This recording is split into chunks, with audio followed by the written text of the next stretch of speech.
अस्सलाम वालेकुम एवरीवन। तो मायोकार्डियल इन्फेक्शन का अगला बहुत ही इंपॉर्टेंट स्टेप एनस्टेमी या अनस्टेबल एंजाइना के बारे में आज हम बात करने लगे हैं। तो एनस्टेमी, जैसे आपको पता है, कल हमने मायोकार्डियल इन्फेक्शन में स्टेमी की बात की है, तो वो आपको मैनेजमेंट आएगी तो ही एनस्टेमी की भी समझ में आएगी, तो ज़रूर देख लीजिएगा।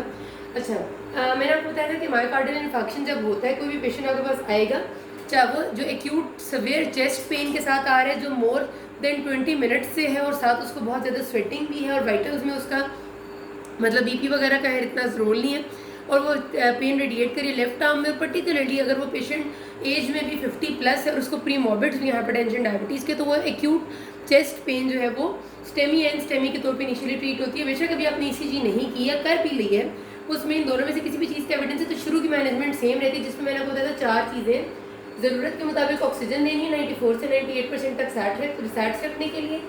फौरी तौर पे एस्पिरिन देनी है 300 मिलीग्राम, ठीक है, फौरन।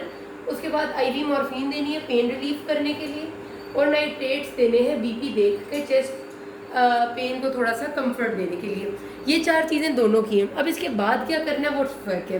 तो NSTEMI stands for non ST elevation MI, यानी मायोकार्डियल इन्फेक्शन तो हुआ है लेकिन एसटी सेगमेंट एलिवेशन नहीं है, बल्कि डिप्रेशन आ रही है, और या फिर अनस्टेबल एंजाइना है, यानी बहुत सवेयर चेस्ट पेन है पेशेंट को, इतनी सवेयर है कि वो हर वक्त हो रही है और उससे वो बिल्कुल इस तरह से प्रेजेंट कर रहे हैं। अनस्टेबल एंजाइना जनरली होती है कि चेस्ट पेन जो रिस्पॉन्ड नहीं करी नॉर्मल नाइट्रेट्स, बीटा ब्लॉकर्स और एस इनहिबिटर्स को, हर वक्त पेशेंट को तंग करिए, वो भी एनस्टेमी की रोल में ही ट्रीट होता है। मतलब एक पेशेंट अगर अनस्टेबल एंजाइना का है तो उसको हम पीसीआई के लिए कैंडिडेट बना सकते हैं, क्योंकि वो पेशेंट ऐसा है जो कि एमआई के तौर पे आ सकता है फ्यूचर में।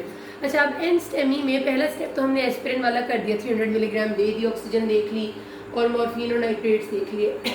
इसके बाद अगला स्टेप ये है, वैसे तो इसमें थोड़ी सी पर्सन टू पर्सन और कंडीशंस के मुताबिक वेरिएशन है, पर हम ये करेंगे कि जनरली जो एमसीक्यूज में आ रहा है। अच्छा, अब मैं साथ साथ बोलूँगी नहीं कि एमसीक्यू में आ रहा है, क्योंकि जो बात मैं बोल रही हूँ 99% की सारी बातें ही आपके एमसीक्यूज हैं, ठीक हो गया।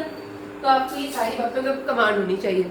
अच्छा, एस्पिरिन के बाद हमने हर पेशेंट को ब्लीडिंग का रिस्क असेस करके, जिसके लिए हैज़ ब्लड या ऑर्बिट स्कोरिंग सिस्टम लगाया जाता है। हैज़ ब्लड भी ब्लीडिंग का रिस्क असेस करने का स्कोरिंग सिस्टम है, और ऑर्बिट अब नया स्कोरिंग सिस्टम है ब्लीडिंग का रिस्क असेस करने का। एमसीक्यूज अब पूछते हैं कि अब कौन सा है, तो अब ऑर्बिट है। तो इसके मुताबिक अगर ब्लीडिंग का रिस्क ज़्यादा नहीं है तो पेशेंट को फोंडापेरिनक्स देंगे, ठीक है। एस्पिरिन के बाद क्या देंगे, फोंडापेरिनक्स। इसमें ये नहीं हमने देखना कि पीसीआई करना है या नहीं करना, फोंडापेरिनक्स सबको दे देनी है, ठीक है। उसके बाद हमारा अगला ये स्टेप है कि अब हमने रिस्क असेसमेंट करनी है वाया ग्रे स्कोर, कि क्या इस पेशेंट को अभी ज़रूरत है पीसीआई की या नहीं है, ठीक है। इसमें एक बात याद रख लीजिएगा, 2 ऐसी बातें हैं जिनमें हर सूरत हमें पीसीआई फॉरन करना है, ग्रे स्कोर की भी ज़रूरत नहीं है। One is if immediate PCI, जिसमें हमें करना है, ठीक है, इमीडिएट पीसीआई। अगर पेशेंट हाइपोटेंसिव है, पहली चीज़, हाइपोटेंसिव का मतलब अगर उसका बीपी 90/60 से कम है तो आपको हर सूरत में, चाहे उसका ग्रे स्कोर कम भी आता है या ज़्यादा आता है, व्हाट्सएवर, आपने पीसीआई इमीडिएट करनी है।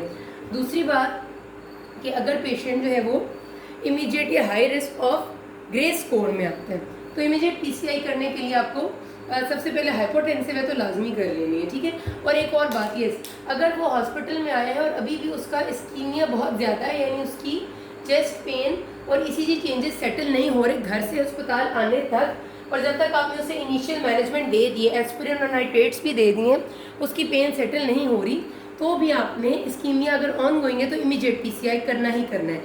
ये 2 ऐसी बातें, hypotension and ongoing ischaemia, जिसमें आपने ग्रे स्कोर को असेस करने की भी ज़रूरत नहीं है। इसके बाद अपने ग्रे स्कोर में 5-6 चीज़ें, एज है, हाइपरटेंशन वगैरह कुछ है, ब्लड प्रेशर है, किडनी का स्टेटस है, और ऐसी कुछ 6-7 बातें, इसको याद नहीं रखना, लेकिन ये बात एमसीक्यू में आएगी कि कौन सा स्कोर है जिसे हम रिस्क असेसमेंट करते हैं for a patient for PCI और नॉट, तो वो ग्रे स्कोर है, ये एमसीक्यू है आपका। अगर इस पे स्कोर में 3% या इससे कम है, मतलब 3% से कम है, 1 है, 2 है, जो भी है, तो आपका ये लो रिस्क पे आएगा, और आपने पेशेंट को सिर्फ कंजर्वेटिव मैनेजमेंट पे, अगर ब्लीडिंग का हाई रिस्क है पहले से तो आपने उसको क्लोपिडोग्रेल देनी है अगर हाई रिस्क है कोई ब्लीडिंग का, और अगर ब्लीडिंग का हाई रिस्क नहीं है तो टिकाग्रेलोर दे देनी है, ठीक है। लोअर ग्रे स्कोर कम आया, पेशेंट को अभी पीसीआई की ज़रूरत नहीं है। अगर ब्लीडिंग के रिस्क की बात हम हमेशा इसलिए करते हैं, ये बात हमेशा याद रखिएगा कि क्लोपिडोग्रेल में ब्लीडिंग का रिस्क बहुत कम है। तो जिनमें भी ब्लीडिंग का थोड़ा भी रिस्क होता है उन्हें हम क्लोपिडोग्रेल देते हैं, और जिनमें ब्लीडिंग का रिस्क बिल्कुल भी नहीं होता उनको हम टिकाग्रेलोर देते हैं। ठीक है, अब आते हैं जिनका ग्रे स्कोर आगे 3% या उससे ज़्यादा। 3% को इंटरमीडिएट कहते हैं और इससे ज़्यादा 6 को हाई कहते हैं। इनमें से कुछ भी आ गया तो आपने पेशेंट की पीसीआई करनी है। ठीक है, ये वो वाली कंडीशन है जिसमें पेशेंट हाइपोटेंसिव नहीं था और इस्कीमिया भी नहीं था, वो तो करनी है हमने पीसीआई। अब पीसीआई किसी में भी करनी है तो उसका आगे वाला प्रोसीजर सेम है जो भी मैं बताने लगी हूँ, चाहे वो हाइपोटेंसिव होने की वजह से आप कर रहे हैं, चाहे वो ऑनगोइंग इस्कीमिया की वजह से आप कर रहे हैं, चाहे वो इंटरमीडिएट या high risk of grey score की वजह से करें, प्रोसीजर सेम। सबसे पहले पीसीआई करने से पहले कुछ ड्रग्स देनी है और कुछ पीसीआई करने के बाद देनी है। ठीक है, ये बिल्कुल उसी तरह है जिस तरह हमने स्टेमी में किया था। ये कुछ ड्रग्स थी जो पीसीआई के दौरान देते हैं और कुछ ड्रग्स हैं जो पीसीआई के बाद देते हैं। अब पीसीआई से पहले तो हम फोंडापेरिनक्स दे चुके हैं, वो मज़ीद रिपीट करने की ज़रूरत नहीं है। पीसीआई शुरू करना है तो अनफ्रैक्शनेटेड हेपरिन देनी है। ठीक है, ये सबको देनी है जिनका पीसीआई हमने शुरू करना है, वो दे दी।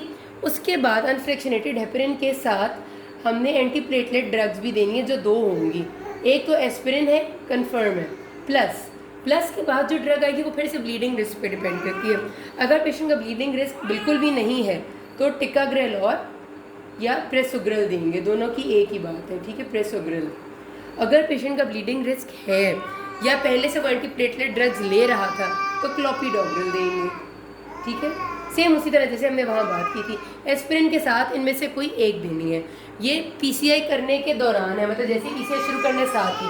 अब पीसीआई कर दिया, उसके बाद क्या देना है? Again dual antiplatelets. पहली क्या चीज़ है? एस्पिरिन। दूसरी चीज़ क्या है? फिर से ब्लीडिंग के रिस्क पे। अगर पेशेंट का ब्लीडिंग का रिस्क बिल्कुल भी नहीं है तो टिकाग्रेलोर दे देंगे या प्रेसोग्रेल। और अगर पेशेंट पहले से एंटीप्लेटलेट ड्रग्स ले रहा था या ब्लीडिंग का रिस्क है तो क्लोपिडोग्रेल। बस एनस्टेमी की मैनेजमेंट ये है, इतनी आसान है। इस तरह टेबल वाइज याद करें तो सब याद रहता है। कोई मसला हो तो you can ask me. Thank you.